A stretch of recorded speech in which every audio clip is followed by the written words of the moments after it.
11 out of 14 games, he's either gotten hurt during the game or he hasn't played at all. So there's been 3 games where he started and finished the game completely healthy this year for Washington. Welcome back, Grant and Danny on the Fan. I think DQ could have saved himself a lot of time this season if he just recorded that we're bummed for Jayden. He's not going to play. Marcus gets the call. We're thinking about Jayden. He's an awesome competitor. We're not going to miss him, Mark. Return to play, all the 7 different Mad Libs, hold it up, play it, and walk out of the room. We have heard that one a handful of times. But we feel like, speaking of things we heard different answers today on the shutdown questions. Hey, are we going to see him again? It has been pretty emphatically a yes answer to that. Either directly saying yes, he will play, or in a longer-winded way, Dan Quinn has talked about why it's important to get him back and why they hope that they do. Today, they haven't thought about it. They haven't talked about it yet. They're thinking about the Giants. Very, very different tone. What does that tell you? Did someone intervene? Was ownership or Adam Peters involved, do you think, at this point in dictating terms? Or are we overthinking it? It's just a week-to-week thing, and maybe he wasn't willing to talk about next week just yet because you can't give the Philadelphia Eagles any competitive advantage. No, they're waiting for one, and you can't give it to them. If you give them a competitive advantage, they might beat you next week. Then what happens? Let's go to Ryan in Culpeper on Grant and Danny. How are you, Ryan? Hey, guys. That sure did sound like Riverboat Dan. What he really said is, I wish we wouldn't have made the NFC title game last year. I wish this was year 1, and everybody was injured. And then year 2, oh, look at us. We made it to the NFC title game. And yeah, CJ5, I'm calling him CJ5 because he's just like CJ Stroud. Anyone, anywhere, anytime. If anybody wants to give me 3 number 1 picks for him, I'll give it to him right now. All right. Stay with me, guys. 1, 2, 3, Cancun. Woo! Cancun. Next stop, Cancun is funny. Thank you, Ryan. Much appreciated. Look, we mentioned the standing piece yesterday that if you're afraid he can't get through a game without getting hurt, then you should be advocating that they move him. That's not a real conversation at this point, nor should it be. Let's not forget how hard it is to find a quarterback who can play. It took 30 years of wandering around the desert with little blips for a year or 2 or 3 years at a time where it was passable. It is impossible to find the thing that it looks like they found if you can keep him on the field. So let's not forget that in this discourse. It's worth waiting for, is what I would say. It's worth trying to figure out and pursue to all ends. Now, you do have my attention when you compare Dan Quinn to Ron Rivera, because I remember many, many, many conversations before we ever started this regime where we compared the two. They're very, very similar, very comparable resumes. My joke has always been that they're not the same guy, but you find them on the same aisle in the coaching store. When you walk into Coach Authority and you're looking for a coach to walk out with, next to Ron Rivera on aisle 7 is Dan Quinn. They're right next to one another. One wears a backwards hat. The other doesn't really wear a hat. That's about the difference. I since have updated my file some last year. I think Quinn is Rivera like several years earlier in terms of more energy. And he is a better culture builder.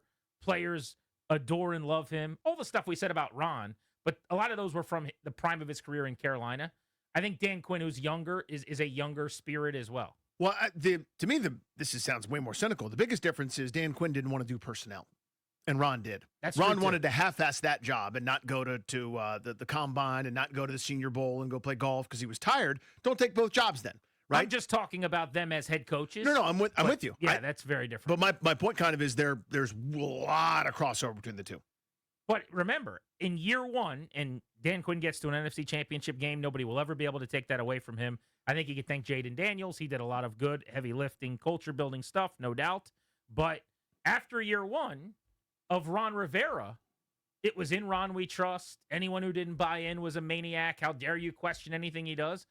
And then it changed over time. Like, we have done this before. We've seen this movie if he can't get this thing back together. Jay's in D.C. What's up, Jay? Hey, what's up, guys? Hey, man. Thanks for taking my call. Sir. Hey, look.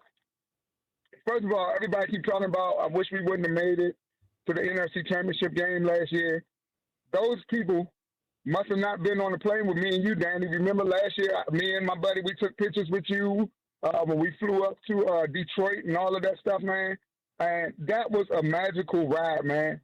I'm never going to take that away and say I wish that hadn't happened. Agreed. It's great that that happened. But I'm also glad that this year happened because last year had us believing something that really wasn't what it should have been, but this year is now bringing us back to reality.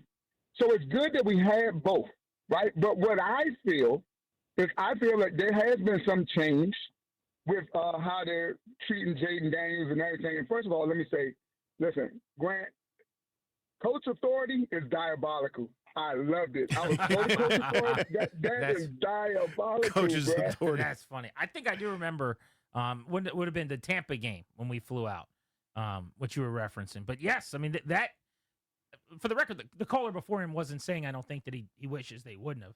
I think that he's saying it sounds like when Rivera talked about toward the end of his regime, the worst thing that happened was the expectations got set too high after year one. I think he was comping how Quinn sounded to that. But yeah, fans will have that forever, man. That was the best year this team has had in over 30 years. And for my generation of fans, that was necessary. That was a prescription to fix a problem. That was medicine that we needed. That was good for the heart. You know, that healed the soul. Let's go to Lou in Silver Spring on G&D. What's up, Lou? Hey guys, thanks for taking my call. Yeah, it sounded a lot like he was addressing everyone's questions without answering any of the questions. So it definitely felt like they left it open to shut it down, which honestly, like, I really don't have a problem with at this point. I get it because I feel like you go from, last year's season kind of giving you enough clout to get you next season and your seat not getting hot and all that. But God forbid, if something really happened to Jayden at the end of this season, then you might be on the precipice of just a full-on blowout. But the team needs really wholesale change all across the defense. Got to tweak the offense. I told Smooter on the post-game show, I said if they don't do something with the offense to protect him and just get better quick outs, get the ball out of his hands, that Jayden will never even take a snap in the new RFK come 2030. Thanks. Appreciate you. Thanks, dude. Well, 2030 seems a long, long time away right now. I'm just really worrying does. about getting him to take a snap in 2 weeks. Week 1 of next year, respectfully. But I see the point, yeah. one of the things he did brilliantly in his first year was the quick game, the fast processing, knowing where to go with the ball before the snap. And that has gone away. We talked about this yesterday. Some of that might be adjustments where people are squatting on your first look, and now you got to process and read through it, which he did really, really well last year. It does seem like the adjustment defensively has been made to take some of those things away, but he's not seeing it as well. I think a lot of that comes back to just being in and out of the lineup. Yeah. It's like being out of work for a week, coming back for 2 days. Being out of work for a week, coming back for 2 days. You might not be in the rhythm or as effective at your job either. And I really believe that has not only stunted his development, but what you're talking about, which is getting the ball out, helping the offensive line. Like when Mariota plays against Denver, the best pass rush in the league, the pass rush was not a problem. We did nothing but heap praise on the offensive line all of that week, saying they were amazing. They statistically had the best game against the pass rushing team that is number 1 in the NFL, and nobody had that successful a game keeping a quarterback upright and away from pressure in multiple years. So the game before when Jayden plays against Seattle, the line's terrible. The game after Mariota and Denver against Denver has that game. You play against the Vikings, blitz happy, I understand, another great defense, and the offensive line's terrible again. It seems to me like maybe the quarterback's got to help a little bit more than he did in those games. Why isn't he? Well, some of that to me just comes back to not getting enough time to play. And I hope that fixes itself next year if he's able to string a bunch of weeks together as a rhythm player and rhythm passer. Let's go to Mark in Largo. What's up, Mark? Hey, guys. Look, Grant, both of you guys, I wanted him to play too. But I do have some good news for you guys. This is not just a Commanders thing that's happening right now. That's why they're not the talk of the town. If you look at everybody that did pretty well last year, everybody, they're either struggling to make the playoffs or they're outside of the playoffs, or they're like Minnesota and Washington, they're totally eliminated.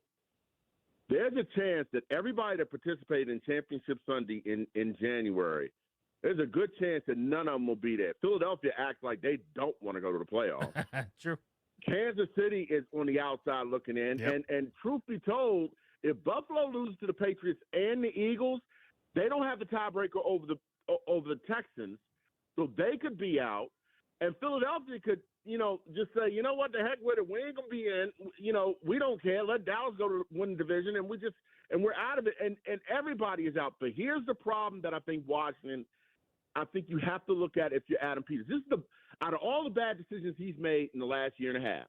This is the best decision he's made, even though I wanted him to play. What decision are you referencing? You think he said he dictated? Jayden. Oh, you think he went to Quinn and said, we're pulling the plug? I think seeing Zach Ertz, what happened to Zach Ertz traumatized the coaching staff and management. I really do. I think it traumatized to say, do we want this to happen to Jayden? Is it really that important for him to play? Or should we just focus on if we tank, here's the deal. If we tank and we get a top 5 pick, we could trade out of it with Pittsburgh, more likely. They'll give us everything in the kitchen sink. We'll get what we want, but we got to be adamant on free agency, and they're going to – and I'm going to tell you something now.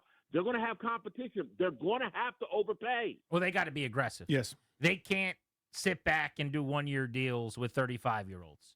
You want to get better? They got to win the bidding on a couple guys, I think. See New England's blueprint this offseason. They go out and they paid a ton of money for Milton Williams. They go out and they spend money on Stephon Diggs. I could go on and on, mostly on defense, by the way. But they fixed a lot of their problems in one offseason to elevate a young quarterback, and they said, we're not going to stink. The AFC's open, the division. We got one team to worry about, which, by the way, came back to the pack pretty sizably anyway. They knew they were going to have a soft schedule. They had a culture-building first-year head coach, and they said, we're going to throw a lot of talent at the problem. Now, they didn't think they'd be the 1 seed. They didn't think Drake May would win an MVP award, but I think they felt like they could maybe go 9 or 10 wins. Yeah, they'll be better than 4-13. And it's happening. But they spent big, aggressive money on studs. They didn't sign 27 guys, right? They signed a dozen guys. 7 or 8 of them were really, really good football players. And that's maybe the offseason you need to try to have if you're Washington. But you're going to have to throw some money at issues, and they got to draft better. There's no doubt about that. Let's go to Ed in Hagerstown on the Fan. What's up, Ed?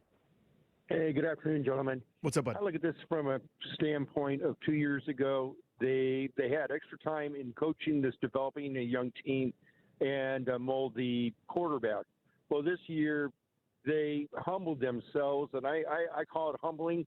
Is the fact that it appears at the start of this season they were playing well, but the preseason and also all the practices, they were very easygoing. Okay, if you want to play, no problem. We will, we'll base it on our laurels. Well, I think what's happened now is they got humbled, and I think this coming next year, they're going to have to go back to what they did the first year. Go back to basics.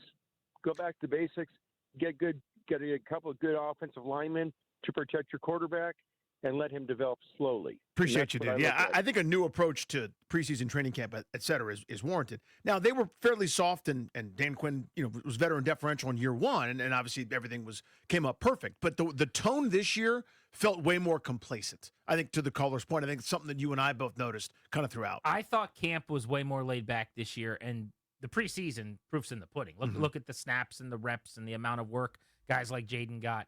I mean, it is what it is. I mean, they basically decided. I thought the whole feel of the summer was a very we've arrived mode for them. Yep.